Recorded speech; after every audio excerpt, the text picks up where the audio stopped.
Hi, everyone, and welcome to And That's Why We Partner. I'm Brett Martinez, President and CEO of Redwood Credit Union, and your host. This is RCU's community podcast where we talk with leaders of local organizations that are making San Francisco and the North Bay a better place for everyone. For our third episode, I'm very pleased to feature a longtime partner who is doing some very important work in our communities. Today, we will be talking with Ron Kamler, President and CEO of Untitled Mortgage. Ron is somewhat of an unsung hero when it comes to impacting individuals and families who often find themselves in some pretty difficult situations, which is why I'm so excited to help shine a light on his organization's mission and impact. I hope that you find Ron's story as inspiring as I do. Ron, welcome to And That's Why We Partner. We've known each other for a very long time, and I've heard some incredible stories about the people you've helped and the positive impact that you've had on so many lives. And I think we've known each other for about 15 years now. And before I met you, I had this goal to fix the reverse mortgage product. I think it's a great product, can benefit a lot of people, but there was a lot of people out there taking advantage of it. And we were actually talking about it here in the credit union and how do we reinvent that? And then I'm in a meeting with you and you're telling us what you do and how you do it. And that day changed my goal of trying to figure this out forever. And then 15 years ago, we moved you into our building and you became a very important partner of Redwood Credit Union. So we'd like to start out our episode with Did You Know section. For today, we want our viewers and listeners to come away with a good understanding of what a reverse mortgage is and how they work. How does that sound? Sounds good. Good. All right, so first question. What made you start Alliance Reverse Mortgage in the first place? I had no intentions of doing reverse mortgage or starting reverse mortgage. I had a traditional mortgage company, and I had a past client who called, and she said, hey, listen, my husband passed. His pension went, and I need a reverse mortgage. She had $1 million home in Santa Barbara, and she couldn't afford taxes, insurance, and her current payment on her pension. I told her right away that you probably don't need a reverse mortgage. You need a home equity line of credit, and I can have that for you in about 10 days. She said, okay. And she called up the next day, and she was in tears on the phone crying. This 80-something-year-old lady crying on the phone saying, listen, I'm a retired math teacher. I did the math. I'm gonna run out of money. They're gonna foreclose my home and I won't be able to age in place here. She said, her words, you are my mortgage guy, figure it out. And I remember hanging the phone up from that conversation and tasking my team to look into reverse mortgage. And a week later, they reported back. And I remember thinking, there's no way reverse mortgage is like this. It's a bad thing. That's what I've been told. That's what I heard. And we did her mortgage, fast forward a couple months. And it was life-changing. It was, and I've told you this, selfishly gratifying. And at that point in time, I had just gotten married. I knew we were going to have a kid. I was having a different thought process of what I wanted out of life. And I decided I wanted to just help people and get this good feeling. So that's how reverse mortgage started for me. And I really thought that we would partner with banks and credit unions and build this based off of that. We met with a bank and right away it was really clear that it was all about profit, how much revenue could be generated. And I expected that. But then we came here and we met with you and your team. And not once was that a topic of conversation. All you cared about was how best you could serve your member. You said yourself in our conversation that very first time, you were very excited about reverse mortgage. And I remember thinking, wow, Brett, it's really a small percentage of the market, 0.1%. And even that's an exaggeration. It's just tiny. And you looked at me with those glaring eyes. And you remember what you said? I don't. You said, if I serve just one member, I've done my job. And I remember walking out of here thinking, wow, this is the type of person and place that I want to work with. I had no idea what you were about. I had no idea what the credit union was really about. Although I'd been a long-time member, I didn't have that fundamental understanding. And that's how the step into the reverse mortgage world took place for me. It's interesting. You and I had the same vision of what a reverse mortgage is, but I knew it was it was a great tool. It was just being misused out there. So kudos to you for taking it and helping really change people's lives, which is what it's about. So I think people are confused with what a reverse mortgage is. Can you break it down, help everyone understand what it really means? What does that term reverse mortgage actually mean? Sure. It's not as scary as it seems. In the simplest of terms, it's a loan against your home, just like you may have right now. The difference is you're not required to make a payment. It's not free. Interest is going to accrue. So you're using your equity today, but that is, in the simplest terms, what a reverse mortgage is. Now, there's other caveats to it. It has other benefits. For example, let's say that you had a $100,000 loan currently and you're having a hard time making that payment. That payment could be made to go away with a reverse mortgage, and then perhaps a line of credit could be set up with it. So now you no longer have a mortgage payment and you have a small line of credit to use for future needs: heater, air conditioner, roof, fun things. Yeah, one of the things I know about the way which is important, the way you deal with reverse mortgages is you'll talk people out of a reverse mortgage if it's not the right product, and you do a lot of education. So you're answering questions around reverse mortgages all the time. What are those common questions, and most importantly, what are the answers to those questions? So the first common question that everyone asks is the bank going to take my home?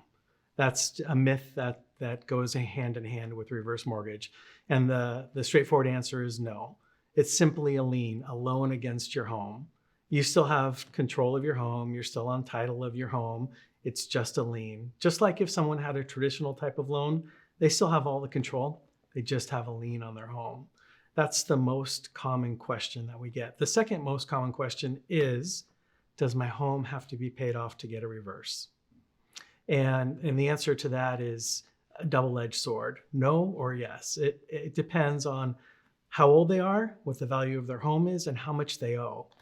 So typically speaking, if you have a loan on your home, we're still able to do the reverse mortgage. It could just mean that your line of credit would be smaller.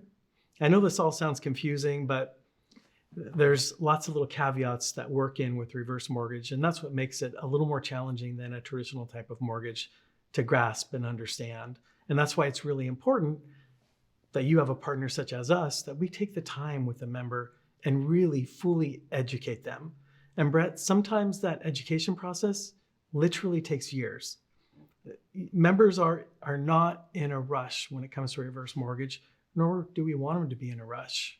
And I remember you telling me sometimes you're doing the education with our member or your client, but sometimes you're also doing that education with their family members and bringing them along in the process too. Very much so. Family members, financial planners, fiduciaries, their attorneys, their clergy, and the list goes on and on, but often family and friends. That's good. Well, let's head into the next section, which is on the horizon. So when you think about your work and the future, you talked about how you got into this, but you're looking into the future. What do you think your business looks like? For us, it's going to be focused on growth. We realize there's a lot of opportunities that we're missing, and every time we miss those opportunities, I think the member suffers. If we don't have the ability to get in front of a member, they're most likely going to get it somewhere else, and they may not be provided with the same type of benefit that we provide. So really our focus is on growth and telling our story. We're not very good storytellers. Maybe sitting right here we are, but as a whole, we're really good at what we do, originating reverse mortgage and serving members. But our growth is going to be focused on telling that story to the member. Well, you and I just recently had that discussion. I totally agree with your need to grow, because you growing is helping more people out there, and there are people getting taken advantage in this arena. There are. So if someone out there is thinking about a reverse mortgage or even a first mortgage as something on the horizon near future, what advice would you give them? My first advice would be to grab a yellow pad and make some notes. What's your goal? What do you ultimately want to achieve?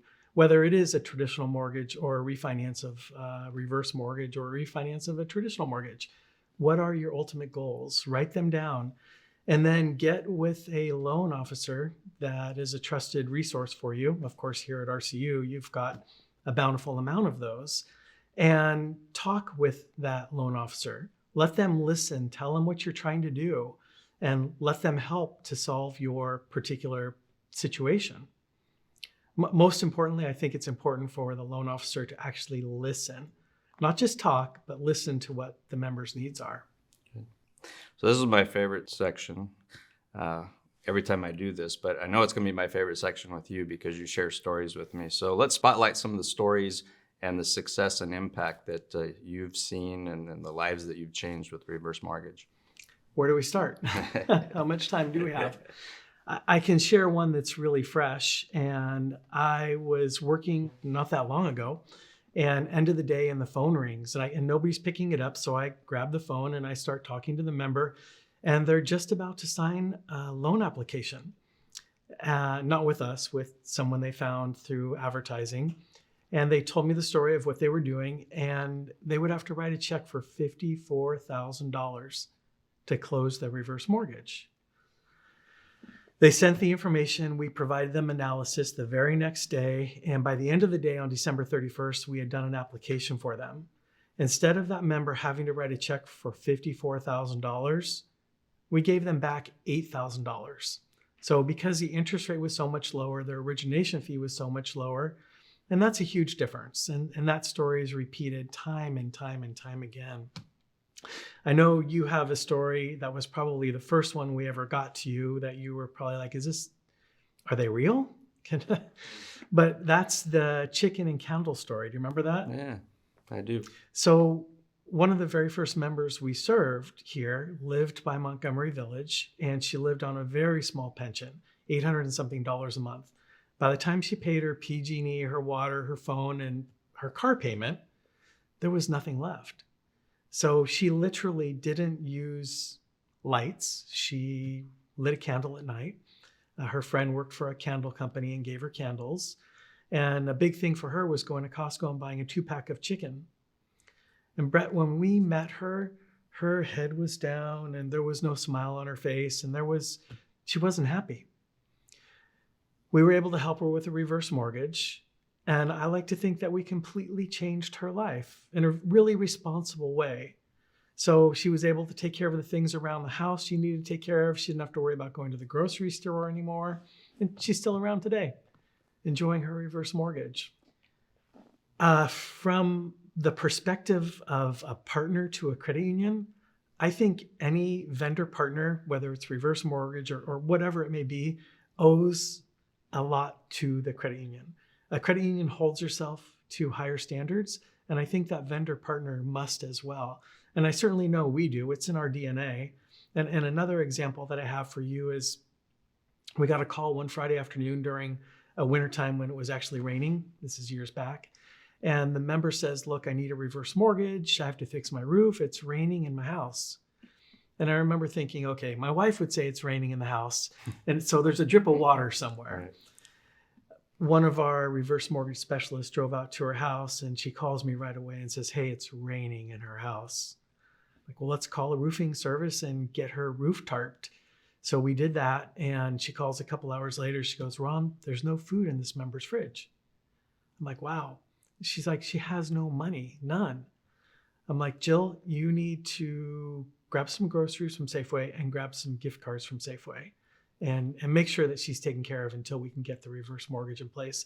The story is repeated time and time again, different faces, different situations. But I think it's important that who you partner with really step up for your members. Yeah. Well, you just gave me the chills again. I do remember that story. And you talked about why you moved from what you were doing in regular mortgage loans to this. And there's not too many people out there that would call and get the roof tarped and get groceries in the refrigerator. So as I tell you, Mr. Kamler, you're a great guy. Oh, thank we you. share those stories. It motivates us and keeps us going, but we also share those stories in the organization. And I just got the chills again, and I've heard that story multiple times. I have one more story that I'd like to share, because not everyone that gets a reverse mortgage has that immediate dire need. Sometimes they just want it to enjoy retirement a little more. We just helped a 1970s folk singer, And apparently in the 70s, folk singers didn't make a whole lot of money, but that's what he did. And his wife was a professor in San Francisco. They're both retired and they have pensions and income, but they wanted a little more. They wanted to do some things around their house. They wanted to take care of going and doing some vacation stuff, which of course is postponed at the moment, but they just wanted to go enjoy life a little more. And the reverse helped them. And that's a story, again, that is repeated time and time again. And so it's not just for those in that dire need. I think that's important to acknowledge.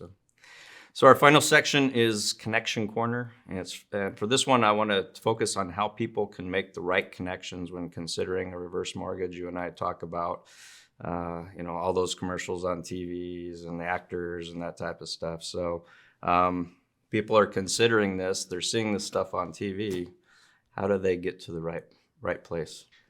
Here in California, they should call us. that would make it really easy. For members of RCU, all they have to do is go to the website, look up reverse mortgage, and they can instantly be connected. So start with your credit union for everything, for your insurance, for your forward loans, for whatever. Go to the credit union first. And the other thing about the credit union, Redwood in particular, whatever I might need, if you don't have it, somebody's going to direct me to where I can get it. And it's a trusted resource. My recommendation, if somebody doesn't know about us, is shop a few places. Ask your friends, ask your lending institution. Somebody's going to have a referral for you. Your attorney, your financial advisor, your financial planner, somebody will have a referral, and use that trusted referral. I wouldn't recommend opening the mail and being intrigued by something and answering it, because people are being solicited every single day for it. And this morning I went to a member's house. She's going to be 90 in April. And she called earlier this week because she's been hounded by solicitors, and they're calling now too, becoming more aggressive. And the guy says, or the gentleman says to her, "Hey, you need to switch to us because we're going to lower your home insurance too." I've never heard that. But as I'm talking with her, I asked how her son was doing, because he lived there and took care of her, gave her rides and whatnot, and he passed. And then she says, my daughter is currently in the hospital. So, because I asked her, she's still driving. She said no. I said, "How are you getting groceries?" "Well, my daughter usually does it. She's in the hospital." So I stopped this morning and brought her some meals from Oliver's. They've got those meals ready to eat. Of course you do. And when I was there, she's all, "Hey, do you want these?" These are just reverse mortgage solicitations from the last month or so. So avoid those. Avoid them. Absolutely. So let's talk about the avoid part. It's how people kind of connect with the right reverse mortgage. But what are those things to avoid? You talked about a member that I think was going to pay $58,000, and you gave them $8,000 back at a lower interest rate, kind of same transaction. How do they see that stuff before it happens? I don't know that they do. I think, they see a solicitation in the mail, they see a television commercial or something advertised in the newspaper, and they make that call. They're interested in a reverse mortgage. And when they make the call, the person on the other end probably does a really good job of selling whatever it is they're trying to sell. The difference is, for us, we want that financial benefit to go to the member, not to the lending institution.